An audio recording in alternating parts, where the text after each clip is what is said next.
What's up, it's Phil from Fit Will Exposed. In today's episode, I'm bringing you guys a part 3, how to roll your way to bigger rear delts. So in part 1 and 2, we talked about the basics, but now it's time to amp up the intensity a bit. I'm going to talk about band work, overloading, and other principles of that nature. Okay, so in the last episode, I talked about the bent over barbell row with some rear delt emphasis, but since this is part 3 of the rear delt series, I'm going to show you how to overload your rear delts through rowing variations. So we're basically going to do the Yates row with some rear delt emphasis. So I'm going to show you guys right now. The regular Yates row starts around the knee level, slightly below the kneecap, and you row with a very narrow grip or underhand grip, and it's more for the lats. But right now we're going to be doing it more for the rear delts. So you're going to be taking, put your pinky on the first ring, that's for starters. Okay. And you basically step out. You're going to start with the weight right below the kneecap, so right here. And you're just going to row it with your elbows out, so like this.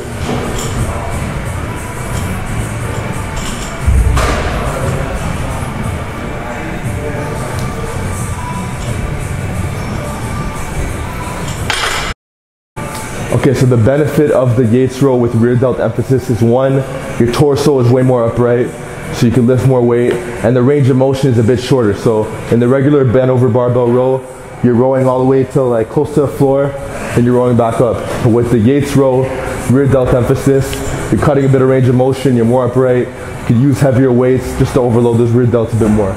Okay, so now I want to talk about the second method that I was discussing earlier on, which is incorporating bands into your rear delt rows. So bands are basically going to accommodate the resistance, so it's going to make it heavier at the top, so your rear delts have to contract harder and just get more tension at the top. So it's good to incorporate bands here and there if you're past the novice phase, just to spice up your training a bit and just stimulate the rear delts in a different way. So I like to do my rows with the form of bands from time to time, just to spice it up. So the way you would do this, you take a regular band, just throw it on, then you just step through it, like so. Okay, you could grab it.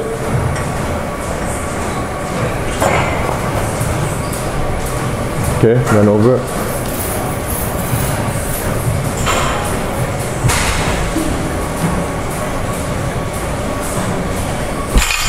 Okay, so the benefit of having bands on your rows is that they're going to make you a stronger rower. So they're going to make the rowing exercise a lot harder, so your back is going to have to work harder, especially your rear delts. Having a stronger upper back, stronger rear delts, it's going to carry over to added strength in your squats, your deadlifts. It's going to give you a bigger base for your bench press, and the results are just endless. Okay, so as far as holding at the top of these rows, because if you recall in last episode, I talked about how you want to hold it for at least 1 second.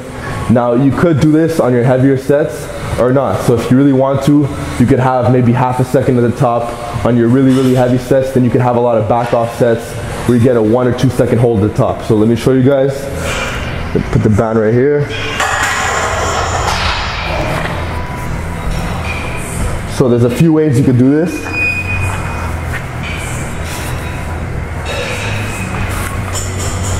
You could get the hold, or when you start doing heavier weights, you could. Another cool lift that you could do is the pendlay row with some rear delt emphasis. So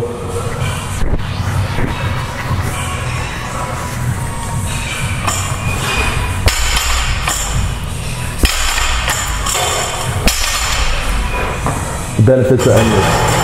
Okay, so another great way to row your way to bigger rear delts is by doing wide grip cable rows. But as a benefit, you could add the bands. So now you're going to get constant tension along with the accommodating resistance at the top. So to set it up, it's very simple. You got the wide grip. You attach the band right here.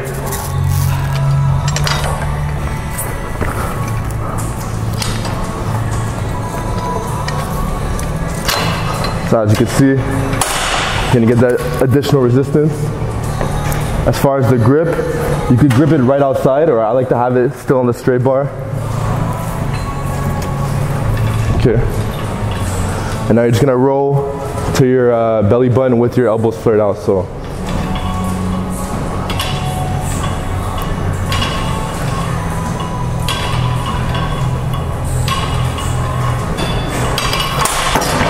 killer for the rear delts. Okay, so there you guys have it. That's part 3 of how to roll your way to bigger rear delts. I really hope you guys learned a little something from this whole series, because I feel like rolls are just so underrated when it comes to building up the rear delts. So let me know what you learned from this series. Let me know what you learned from this episode. Let me know how your rear delt progress is going.